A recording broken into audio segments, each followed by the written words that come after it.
শুরু হচ্ছে Asia cup 2025 আরব আমিরাতে।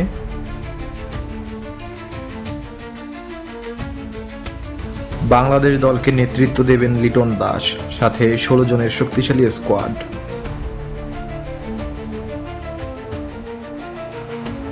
দলে আছেন মুস্তাফিজ, তাসকিন, শরীফুল, হৃদয়, আর চমক হিসেবে ফিরছেন নুরুল হাসান ও সাইফ হাসান।